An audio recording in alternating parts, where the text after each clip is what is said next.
एक छोटी सी बच्ची झूले में खेलते हुए बड़ी होती है। फिर स्कूल जाके पढ़ाई करके दोस्तों के साथ खेलते खेलते एक दिन वो औरत बन जाती है। यही जीवन की रीत है। जैसे एक पौधा पेड़ बन जाता है, वैसे ही एक छोटी लड़की औरत बन जाती है। इस समय उसके शरीर में बहुत सारे बदलाव होते हैं। ये बदलाव माहवारी के शुरुआत से होते हैं। ये कुदरत का नियम है और रीत भी। ये सामान्य है। आज हम माहवारी या पीरियड्स के बारे में और अधिक सीखेंगे। हो सकता है कि इस विषय को लेकर आपके मन में बहुत सारे सवाल और संदेह होंगे। इन सवालों का उत्तर देने और स्वच्छता से रहने के बारे में जानकारी देने के लिए मैं आई हूँ। एक लड़की की माहवारी पहली बार 9 से 16 साल के बीच शुरू होता है।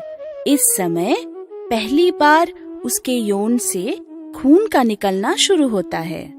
क्यों बड़े होने की उम्र में इतने सालों का अंतर होता है? इसके कई कारण हैं। सामान्य रूप से स्तनों के बढ़ने के 2 या 2.5 साल बाद लड़की बड़ी होती है। कुछ संदर्भ में माँ जिस उम्र में बड़ी हुई है, उसी उम्र में लड़की भी बड़ी होती है। दूसरे संदर्भ में लड़की की शरीर के बदलाव के अनुसार उसकी माहवारी शुरू होती है। इस समय हमारे शरीर में जो होने वाले बदलाव हैं, वो है स्तनों में उभार होना, कमर चौड़ा होना और बगल और जननांगों के आसपास बालों का उगना। ये सब बदलाव 10 और 16 साल की उम्र के बीच होते हैं। हर महीने इस समय में शरीर से कितना खून निकला तो वो ज्यादा होता है। और डॉक्टर के पास कब जाना है, ये आपको पता है? नहीं पता दीदी। 1 घंटे में अगर 1 से ज्यादा कपड़ा या नैपकिन बदलना पड़े, या अगर खून का जाना 8 दिनों से ज्यादा हुआ, और अगर शरीर में ज्यादा थकावट या कमजोरी महसूस हो, तब एक स्त्री रोग चिकित्सक को दिखाना जरूरी है। माहवारी के समय औरत के शरीर से 2 से 4 चम्मच खून निकलता है, यानी 30 से 60 मिलीलीटर।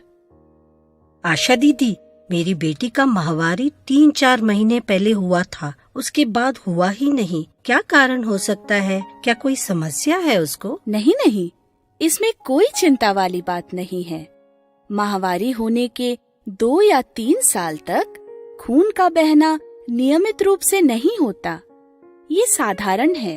कम उम्र की लड़कियों में साल में केवल 3 या 4 बार माहवारी होता है। कुछ सालों के बाद ये नियमित रूप से होने लगता है। आशा दीदी, माहवारी के समय निकलने वाले खून को गंदा खून मानते हैं, क्या ये सच है? ना रे बच्ची, ऐसा बिल्कुल नहीं है। माहवारी के समय किसी भी तरह के हानिकारक पदार्थ शरीर से नहीं निकलते हैं। अगर औरत गर्भ से ना हो, तब अनावश्यक खून गर्भ के भीतरी हिस्से के साथ हर महीने बाहर निकलता है। कुछ लड़कियों को जिंदगी भर माहवारी नहीं होगा, फिर भी इसमें कोई डरने की बात नहीं है। यानी ये बिल्कुल भी गंदा नहीं है। दीदी, अगर ये खून गंदा नहीं है तो इसमें बदबू क्यों आती है? नहीं बेटी, माहवारी के खून में किसी तरह की बदबू नहीं है। माहवारी के खून में वही अंश होते हैं जो साधारण खून में होता है, लेकिन शरीर के बाहर निकलने के बाद जब ये पैड या कपड़ा हवा के साथ संपर्क में आती है, तब कुछ रसायन क्रिया के कारण इससे बदबू निकलती है। ऐसे बदबू को रोकने के लिए हमें इस्तेमाल किया गया कपड़ा या पैड को हर 6 से 8 घंटों में बदलना चाहिए। आशा दीदी, माहवारी के समय मेरी बेटी को पीठ में, पेट में और अन्य जगहों में बहुत दर्द होता है। इसका क्या कारण है? ठीक कहा। इस समय में शरीर के अंदर रासायनिक हार्मोन्स की अधिक उत्पत्ति से ऐसी समस्या होती है। माहवारी होने के 5 से 7 दिन पहले या माहवारी के समय में कुछ लड़कियों को पेट दर्द, पेट में ऐंठन, अत्यधिक रक्तस्राव, पीठ में दर्द, पैर में दर्द, उत्तेजना, उदासी और थकावट, ये सब होता है। ये साधारण है। इस तरह के लक्षण होने से इन निम्न विधियों के उपयोग से थोड़ा आराम मिल सकता है। पहला तो ये है कि गर्म पानी से भरे बोतल को तौलिए से लपेटकर उस जगह पे रखना है जहाँ दर्द महसूस होता है। दूसरी बात, पेट को हल्के से मालिश करने से उसका दर्द कम होता है। तीसरी बात, घरेलू उपाय, अदरक या जीरे का गर्म पानी पिया जा सकता है। चौथी बात, माहवारी के समय लड़कियों को आयरन यानी लौह पदार्थ वाले आहार खाना चाहिए। खासकर एनीमिया यानी खून की कमी रहने वाली लड़कियों को सेंजन की पत्ती, मडुआ, हरी पत्ती वाली सब्जियां, पालक और फल खाना चाहिए। इनमें शक्कर के अंश कम होते हैं और फाइबर वाला भाग ज्यादा होने से इनको अधिक मात्रा में लेना चाहिए और नमक का इस्तेमाल कम करना चाहिए। अब आप सबको एक सवाल, माहवारी का समय कितने दिन तक हो तो हम उसे सही मानते हैं? 5, 3, 4 दिन। सारे सही जवाब हैं। आमतौर पर माहवारी 3 से 7 दिन तक होता है और कभी कभी इसमें थोड़ा आगे पीछे भी हो सकता है। हर लड़की को ये जानना जरूरी है कि उसका माहवारी कब शुरू होगा, ताकि वो पहले से तैयार होके बैग में सैनिटरी पैड रख के आ सकती हैं। तो आप कैसे अपना तारीख पता कर सकते हैं? माहवारी चक्र को गिनने से। एक माहवारी चक्र मतलब माहवारी के पहले दिन से अगले माहवारी के पहले दिन तक। ज्यादातर महिलाओं में माहवारी चक्र 28 दिन का होगा और कम हुआ तो 22 दिन और ज्यादा मतलब 45 दिन तक।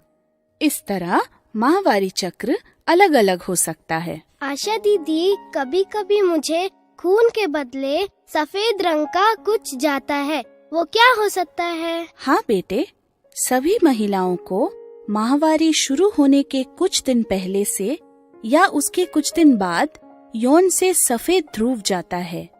ये सामान्य है, लेकिन अगर इससे बदबू आया या इसके रंग में बदलाव हुआ या बहुत अधिक जाना शुरू हुआ तो तुरंत डॉक्टर से मिलना चाहिए। ऐसे समस्याओं से बचने के लिए महिलाओं को अपने यौन और उसके आसपास के जगहों को स्वच्छ रखना है और रोज नियमित रूप से नहाना भी है।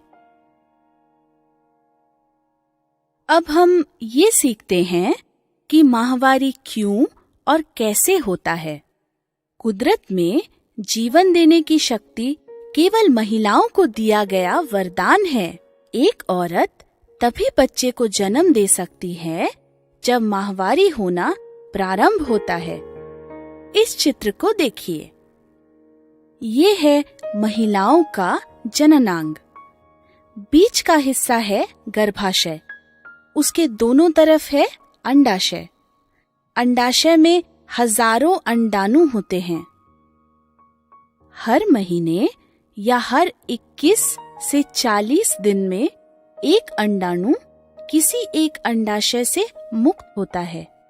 ये अंडाणु फिर अंडानाल के द्वारा गर्भाशय में प्रवेश करता है। जब अंडाणु अंडाशय से निकलता है, इसको हम ओव्यूलेशन कहते हैं। जैसे अंडाणु अंडानाल में प्रवेश करता है, गर्भाशय के अंदर नर्म पदार्थ तैयार होता है। ये पदार्थ ढेर सारे छोटे रक्त वाहिका से भरा होता है। औरत की शारीरिक और मानसिक विकास होने के बाद यानी 18 साल के बाद ही शादी करना उचित है। जैसे महिलाओं में अंडाणु होते हैं, उसी तरह पुरुषों में शुक्राणु होते हैं। जब महिला और पुरुष के बीच लैंगिक संबंध होता है, तब महिला का अंडाणु और पुरुष का शुक्राणु एक साथ जुट जाते हैं और गर्भाशय में बच्चा होने की प्रक्रिया शुरू होती है। गर्भाशय का भीतरी हिस्सा बच्चे के विकास के लिए पोषक तत्वों से भरा होता है, लेकिन अगर अंडाणु का जुटना शुक्राणु के साथ नहीं हुआ तो गर्भाशय में भरा पदार्थ यौन के द्वारा खून के रूप में बाहर निकलता है। इसी खून को हम माहवारी कहते हैं और इस प्रक्रिया को हम माहवारी चक्र कहते हैं। आशा दीदी, पीरियड्स के समय हमें कपड़ा इस्तेमाल करना है या पैड? इनमें से कोई भी इस्तेमाल कर सकते हो। कपड़ा भी इस्तेमाल कर सकते हो या पैड भी, लेकिन पहले कपड़े को स्वच्छता से इस्तेमाल करने के बारे में हम सीखेंगे। एक सूती कपड़े को अनेक बार मोड़कर अंतर वस्त्र में रखना है या फिर कमर में बांध के गुप्तांग के ऊपर इस कपड़े को लपेटना है। अधिक खून के बहने से इस कपड़े को दिन में 3 या 4 बार बदलना है। अगर खून का बहना कम हुआ तो भी इस कपड़े को 8 घंटों में एक बार जरूर बदलना चाहिए, नहीं तो कीटाणु से बीमारी हो सकती है। इस कपड़े को कैसे धो के स्वच्छ रखना है ये मैं बताऊंगी। इस कपड़े को खासकर गर्म पानी और साबुन से धोना है और धूप में ही सुखाना है।